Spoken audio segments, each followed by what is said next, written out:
As we sing ang Ginoo, atong awitan ng hymn, To God be the glory.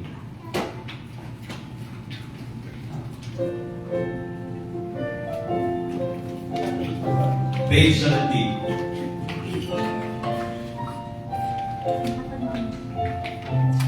Ready?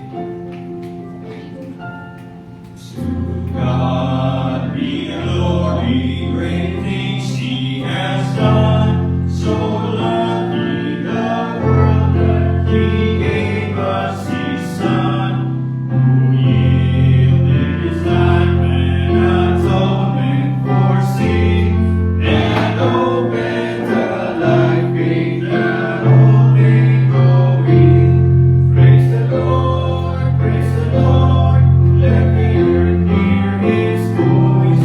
Praise the Lord, let the people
your faithfulness sa among kinabuhi. We thank you, Lord, for your faithfulness sa covenant ni mo sa paabot nga ni kanamo.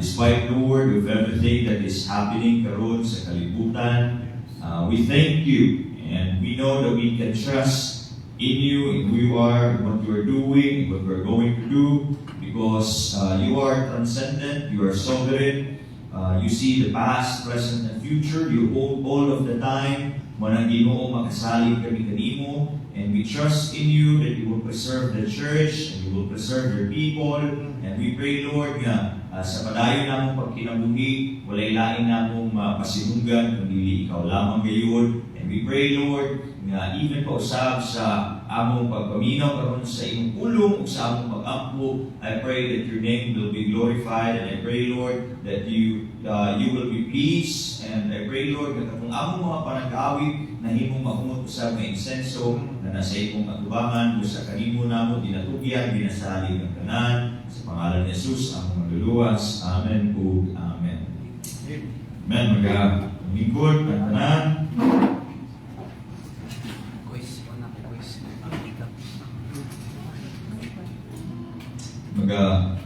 Tuuna sa kita sa pulong sa Diyos sa tamato sa atong mga pag-ampo. And before anything, I would like to ask, sa pag-usapan namin ni sa ito karon, mga tanong sa inyo, what's the hardest thing na himuon after na tumalunok ang pulong sa Diyos? Kung sa'y pinaka-result mo, because we are so excited in learning or in hearing the Word of God, excited ka sa Domingo, excited ka sa small groups, excited ka sa mga study, sa prayer meeting. But then the question, after hindi mo malumog ang pulong, what's the next step? Pero somehow, you should. Mo on. Samaan? Obedience? Okay. Yeah, exactly. Obedience. After hearing the Word of God, somehow, there's fire nga mapukaw sa atong kasing-kasing, pero paggawas nato sa simbahan, paghuman sa atong tapok, katong kalayo to really obey the Word, to understand and obey the Word, somehow muhupa. Di ba? Kakuan mo nga feeling nga during sa preaching, murag dasig kayo mo, and kanang looking forward na mo sa pag-apply ninyo sa pulong sa Dios. Pero pag-abot sa ato ang balay, murag nawala mo itong kadasig. Di ba? Naka-experience mo nga feeling? Many times, it happens. But then, naay giingon ang pulong sa Dios to kaning some sort of remedy. Dili ba siya remedy, but there are steps nga gihatag ang pulong sa Dios, especially through King David, kay para mahimong mamaresolba naton ang portion kana nga issue kumbaga sa tuwa. If you have your Bibles with you, please open it with me in Psalm 119. Again, Psalm 119, verse 33 up to verse 40.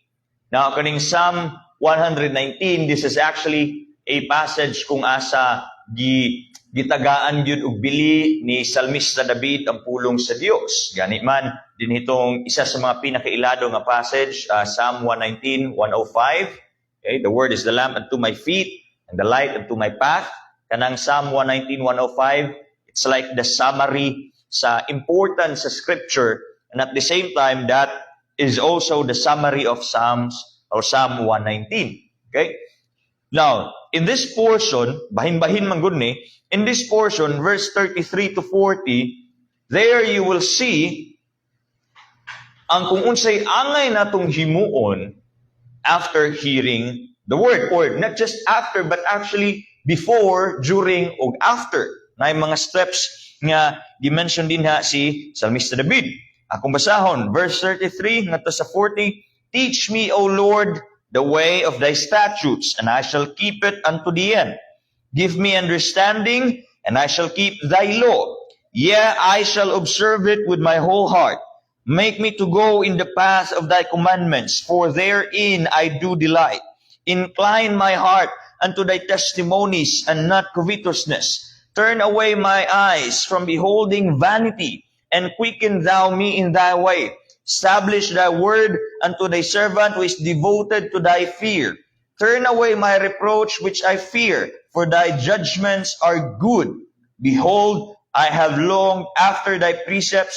Quicken me in thy righteousness. Praise the Lord sa iyang pulong.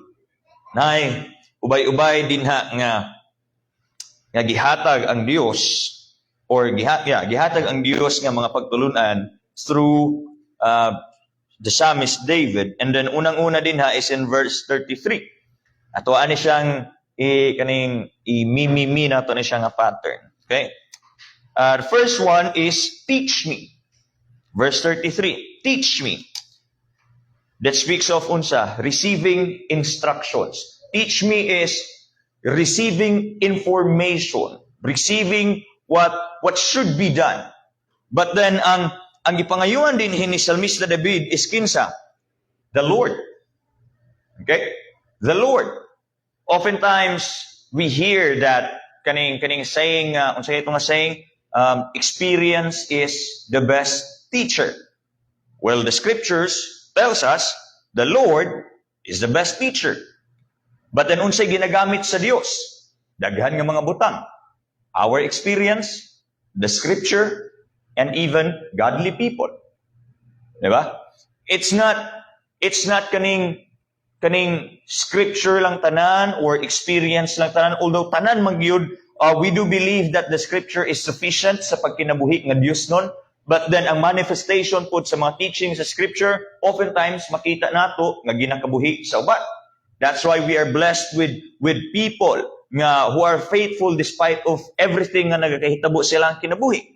We are blessed with people sa ilahang pagpadayon sa Dios, pagpangalagad, luyo sa mga panghitabo. That's why kaning we see the manifestation of scripture in the lives of the people.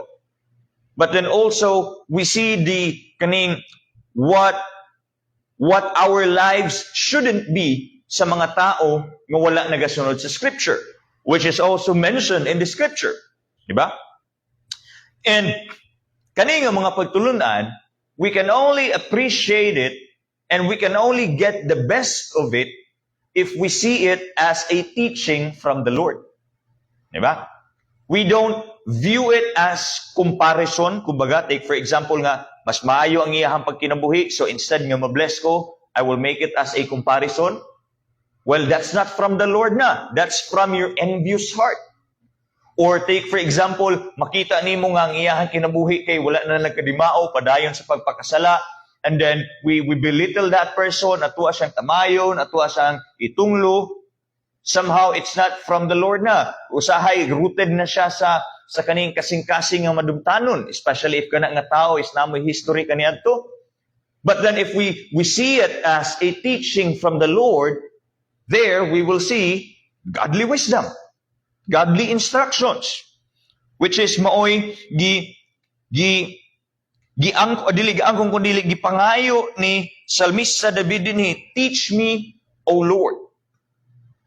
And siguro ang isa sa mga pinaka-gi-underestimate nato nga mga pamaagi nga ginagamit sa Dios sa pagtudlo kanato is receiving instructions from godly people.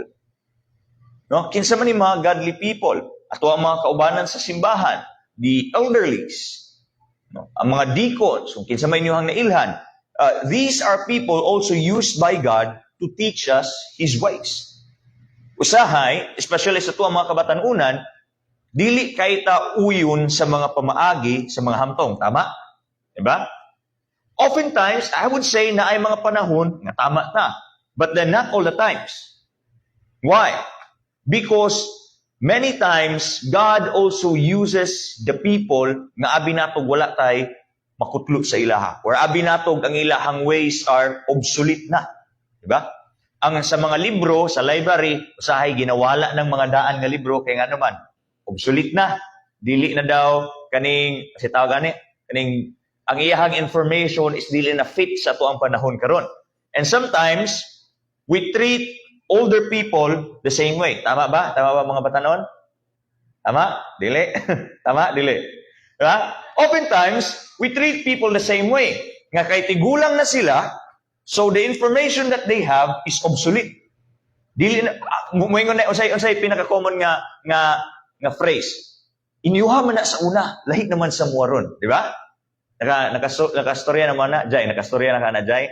Ikaw, Mike, nakastorya na ka na. Di ba? Makaingon yun ta nga, inyuha man na sa una pa, inyuha man na sa una ma, inyuha man na sa una lo. Lahi naman sa muwaron. But then, God also uses these godly people to teach us His ways. Amen ba? Amen. Now, unsay sunod, maliban sa teaching His ways, napay gingon din niya, verse 34, give me understanding. Kung ang sa first one is teach me, ang sa ikaduha is help me understand. Muna sa verse 34, give me understanding. Unsa maning understanding? Understanding is having having process that information nga imong nadawat sa instruction. Okay? Kung ang sa first one kay teaching you, teaching us, which means receiving instructions, ang understanding is kaning ability to process the information nga atong nadawat, the instruction, which means if naanat anang understanding, that will go straight to obedience. Sabtan, lisod mahimo ning obedience if walay understanding sa instruction. So after nato madawat ang information, then we ask for understanding. That's one of the reason nga nung dili dahil ta makaobey sa pulong sa Dios. Because giskip nato ang part sa understanding. When you hear the message every Sunday, every prayer meeting, every small group, dili lang siya ingon dapat nga kung unsa to mga examples nga gihatag sa preacher is maulang pud to ang application nga inyo ang himuon. Dili. We ask for God the understanding ti para atong mabalaan asa pud nako ni siya nga aspeto sa kinabuhi ma-apply. Not just on the practical examples you've heard, but also in other aspects sa inyong kinabuhi. May it be in your family, sa imong asawa, sa imong bana, sa imong anak, sa imong apo, sa imong igsuon, or sa imong trabaho, sa imong silingan, sa imong bisag asa nga aspeto. How do you do that? If we ask God, or when we ask God for understanding. Tanawa God verse 34, give me understanding, and then unsay resulta? And I shall keep thy law. And unsay sumpay, I shall observe it with my whole heart.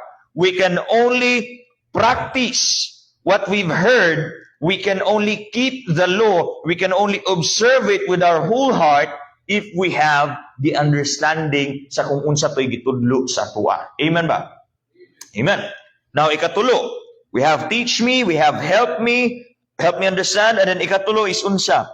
Lead me, which is in verse 35. Unsa ingon diha? Make me to go in the path of thy commandments, for therein do I delight. We ask God for godly direction, for His direction. We ask God for kaning the proper steps. We should not treat the Bible as kaning a book kung asa dinha nato mabalaan kung unsa dapat ang ato ang profession or unsa dapat ang atong maabot sa kaning practical nga bahin. Because although naay mga advice nga makita nato dinha, but the Bible is not really telling you nga halimbawa ikaw Jay mahimo kang architect tungod kay mao'y giingon sa Bible, di ba? You don't see that. You don't see that here.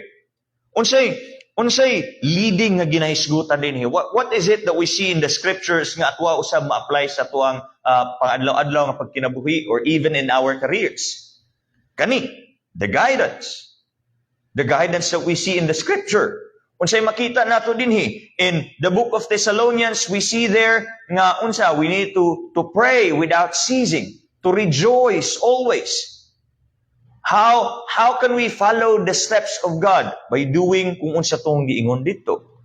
By being holy, no? By obeying His word. dili na nato kailangang mulayo. If we ask, if we long for the guidance of God, we ought to go back to the scriptures. Amen. Dili na ingon nga unsa kahay sign pastor kay para ako abaning padayunon o dili. Dili na. Whatever opportunity it is nga moabot sa imuha, dili the next question should be dili ingon nga kaning igraba na ko ni o dili. If that opportunity is presented, ask yourself, unsay mga steps nga akong himuon that will glorify God? And then, unsay mga steps nga ako ang himuon, nga kung himuon ako ni, it will dishonor Him. Then you choose on that options. Asa dito makapahimaya sa Ginoo, do that. Now, naglibog ka, then mobalik na pud ka sa mga pamaagi or sa mga factors nga ginagamit sa Dios to help us understand or to help us process information, which is unsa?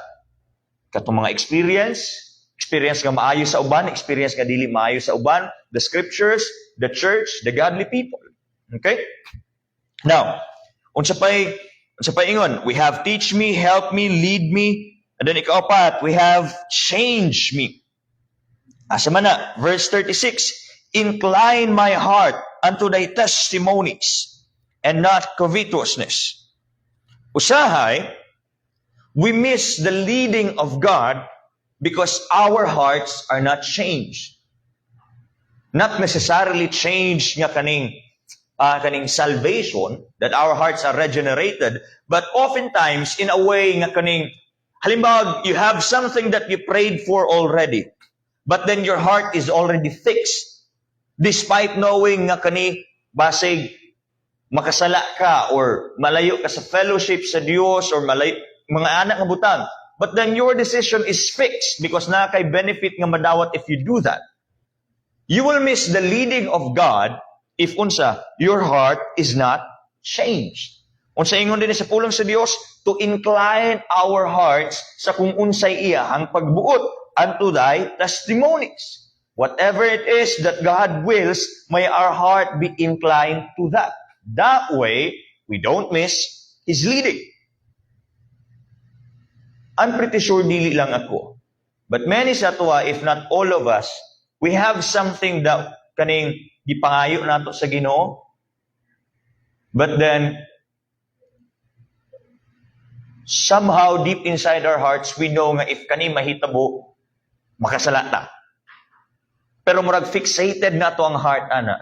Nakakuan mo, ana, nakatry mo, ana. You have something that you ask from God, you're fixated, ana, and then naanay mga tao nag-advise sa imuha, ayaw na imuha kay mali na, ayaw na imuha kay eventually na mahitabo ngayong ani, ayaw na imuha because ngayong anak ang mga butang.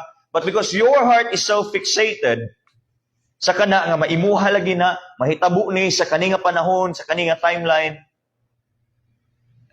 you miss the leading. We miss the leading of God. Kaya nga naman, our hearts are not changed.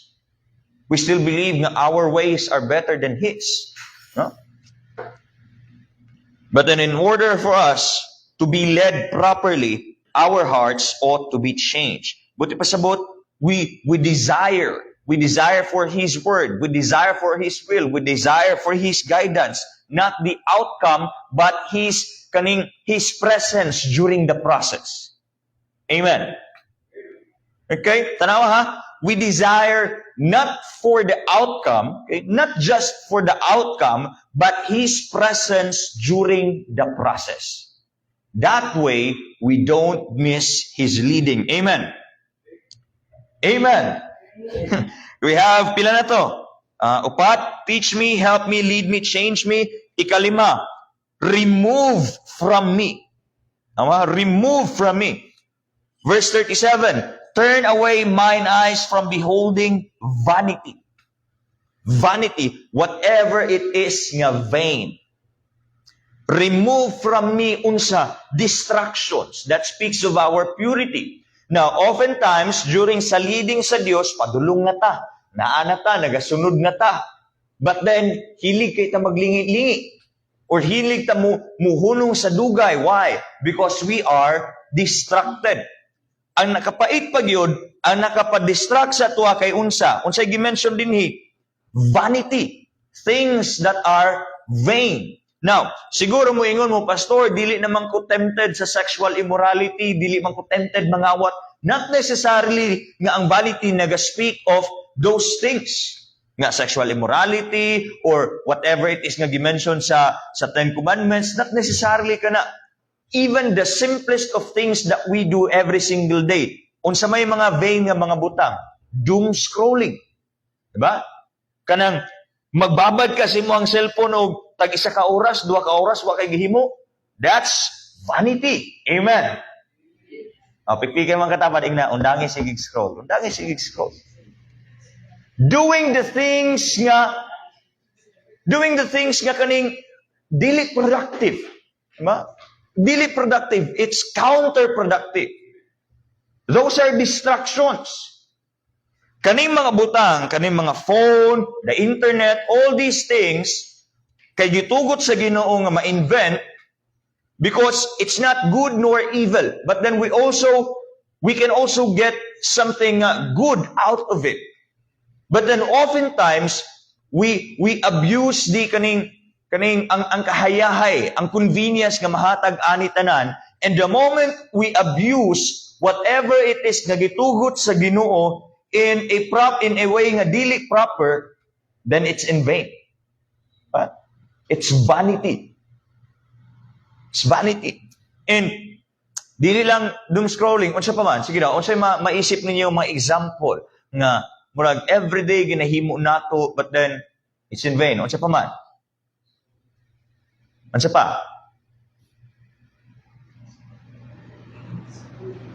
Ha?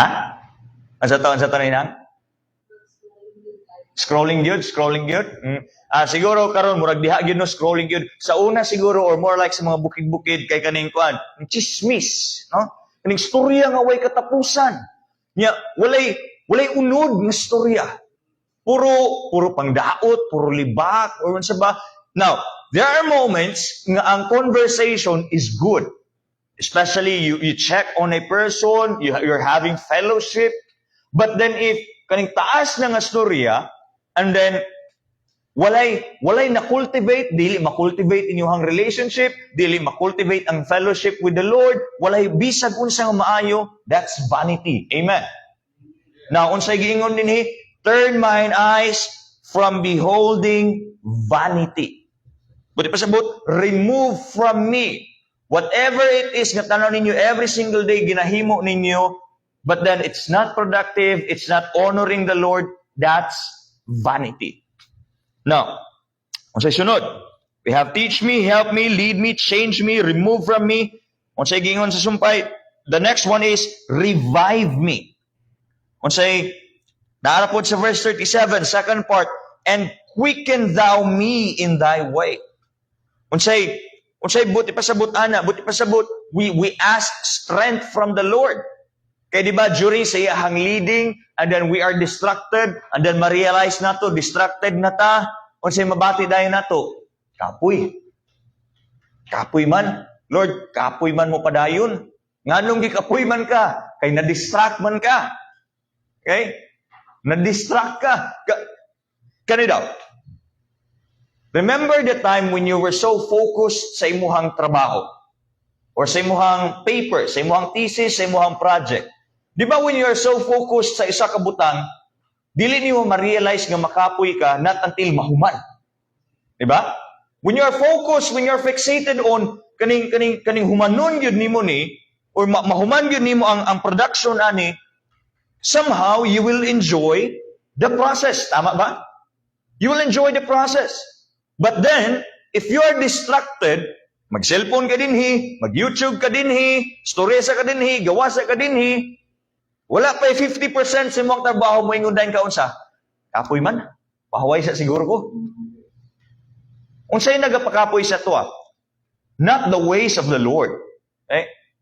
Ang nagapakapoy sa tuwa are the distractions mentioned earlier. Pero by the time nga we realize kapoy ta because we've been distracted, unsay giingon dinhi? We ask revival from the Lord. We ask strength from the Lord lang gihapon. We don't make ways of our own, which is another sipyat pud nato nga pag kaning Pag kaning kapuyon ta, especially spiritually, unsay solution nato? Limbawa, kapuy ka sa imong pag-alagad sa Ginoo. Unsay human solutions dayon?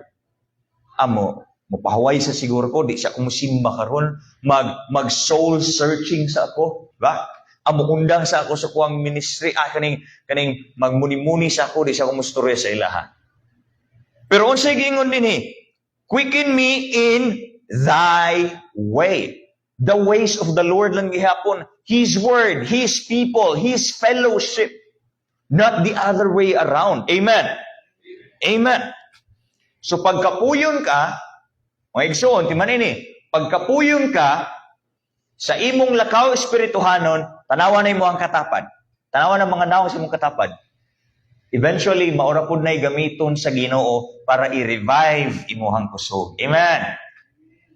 Bisag usay kapuyo na kag sigtanaw anang naong sahay maura gyud gyapon ang gamiton sa Ginoo. Maura gyud gyapon na. We have teach me, help me, lead me, change me, remove from me, revive me, and then unsay ingon sumpay, ground me. This speaks of stability. Verse 38, establish thy word unto thy servant. Okay? That we will be rooted in His word. Speaks of stability. Nga dili ta dali uyug-uyugon. Because during the path nga tuang ginaagian, and then we've been distracted, and then we've been revived na, pag-abot sa unahan, ma-realize ni mo, hala, maura man gihapon niya ang ako ang na-experience sa una. Then you will be distracted again. But then, unsay prayer din ni David, establish thy word unto thy servant. Whatever it is nga nag-cause og revival sa imong kasing-kasing when you were distracted, whatever it is nga naghatag og strength sa imo atong naluya ka, unsay prayer ni David, to establish that in your heart. That way, when you face the same problem, when you face the same trial, the same issues, dili ka mauyog. You're established. You're rooted. You're grounded. Dili ka dali mapukan. Kay usahay, ang nakapa-discourage sa atua unsa. The same issue. The same problem. Nga abi na, makaingon ta, Lord, abi na kong tapos na ni. Naa naman pud lagi. Usahay, mas level up pag yun. Lord, abi ba na kong okay na mi? Tapos pag-abot sa naan, dili na pud lagi. Lord, abi na kong nagpinasayloay na mi. Nganong, eventually, dili na pud. Lord, abi na kong dili na ko exhausted. Nganong karon exhausted na pud ko. In order for us to avoid na kaning mapandol or mapukan sa the same issue, unsay prayer din ni David? Stability. To ground ourselves in the truth. Establish thy word unto thy servant. Amen. Amen. And then, okay, we have teach me, help me, lead me, change me, remove from me, revive me, ground me. Second to the last, free me. Free me. Asa nato na makita? Verse 39. Turn away my reproach which I fear. Unsa may reproach nga ginapasabot din ha. It speaks of our fear, especially sa mga ginaingon sa tao, which is maoy common fear ni Haring David during this time. Nga he was so afraid sa kung unsay ingon sa iya mga katawhan or sa surrounding nations. That's why this has been the prayer of David. Turn away my reproach which I fear. We ask for boldness. Nga sa tuang pagsunod sa pulong sa Dios, sa tuang pagsunod sa pamaagi sa Dios, even if it will cost us people telling us nga hala naunsa na siya, hala nausab na ka, hala nganong ingani na, o sa prayer ni David, we pray for boldness that our reproach may turn away. Nga kaning turn away my reproach sa unsa which I fear. Whatever it is nga mo ang gikadlukan, na maingon ang tao, na feedback nga pangit, so long as you're doing the will of God, so long as you're following His way, the path, His guidance, do it. Do it. It doesn't matter if naiingon nga pangit ang uban, it doesn't matter if dauton ka sa uban, so long as you're doing the will of God, do it. Unsay prayer ni King David dinhi? To free me from fear. Boldness. Diba? Usahay, we don't achieve the things we ought to achieve kay nga naman na I fear. Hala, basig dili ganahan si kuan ani. Hala, basig malain si kuan ani. Hala, basig na ay maingon si kuan. Ang atuang eyes and ears kay fixated sa unsa? Sa feedback sa tao.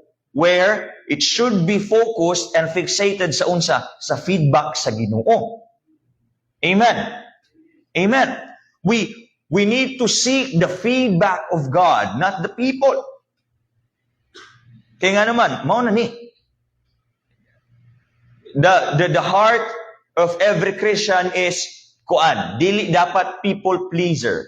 It should be God pleaser. We ought to please God rather than men. Amen.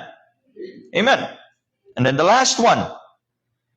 Unsay giingon dinhi? Make me. Verse 40. Make me what? Behold, I have longed after thy precepts. Quicken me in thy righteousness. Ang giingon dinhi is to make me long for you. To delight in the Lord. Tanawa, nagsugod sa teach me, help me, lead me, change me, remove from me, revive me, ground me, free me, and then last is make me.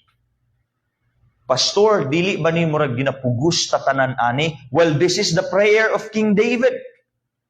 That our desire to do all of those process nga na-mention is genuine. Nga dili ta pinugos. That we delight in Him heartily.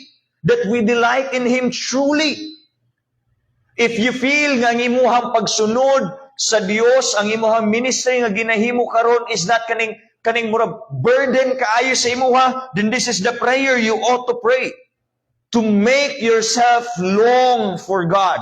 To kaning tinud-anay ang imong pagpaninguha sa Dios. Tinud-anay ang imong pagsunod sa Dios. Tinud-anay ang imong pagpaminaw, pagsunod sa iyang pulong, pagtuman sa iyang mga balaod.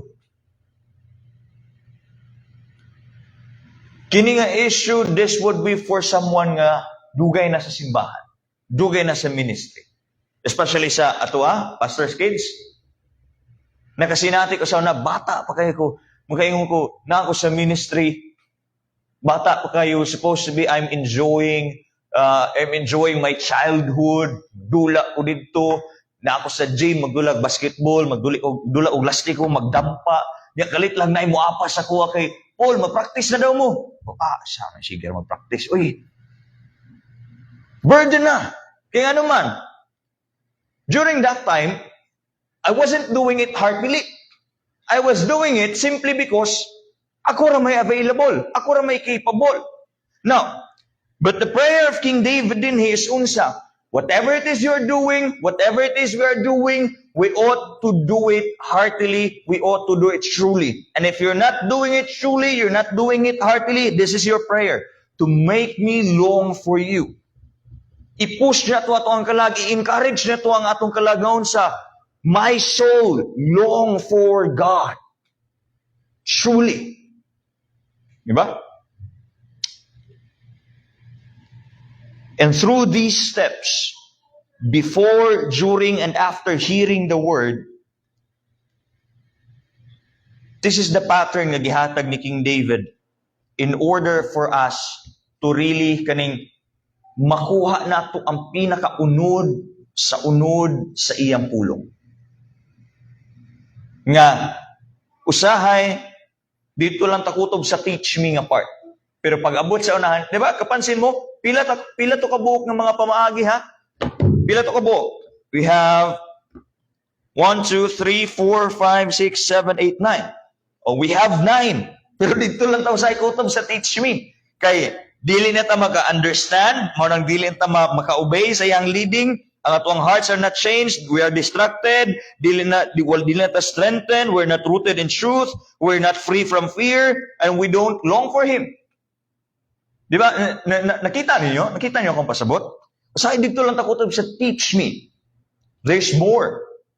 There's 8 more. And this is our prayer for us para kita mahimong maka-obey gyud sa pulong sa Dios. Amen ba? We have, unsa ganito, the first one, teach me, and then help me, and then lead me, and then change me. Next, remove from me. Next one, revive me. Next one, ground me. Second to the last, free me, and then last one, make me. These are the steps, and at the same time, these are the prayers nga gihatag, nga example ni King David. Actually, this was his prayer as well, in order for him to truly obey the word of God. Amen ba? Amen. Dihala ta kutob, I hope nga namoy nakutlo sa tuang pagtulunan karon, magamputa. Father God, we ask you, Lord, for the word nga amo ang nadungog karon. Thank you for teaching us through your scriptures. I pray that you will help us understand ani tanan, so that we will be guided, Lord, sa among daily living. And I pray that our hearts will not be fixated sa kung unsay among ginahuna-huna, but that we will be keen in your leading. And I pray, Lord, nga we will not be distracted from the things that are vain. I pray that we will be strengthened by your word, and I pray, Lord, that we will truly delight in you. I pray that you will seal this word in our hearts. Kini aduna kay kahimuan kanamo. May your name be glorified. May your name be lifted high. This I pray in Jesus' name. Amen and amen. Sige.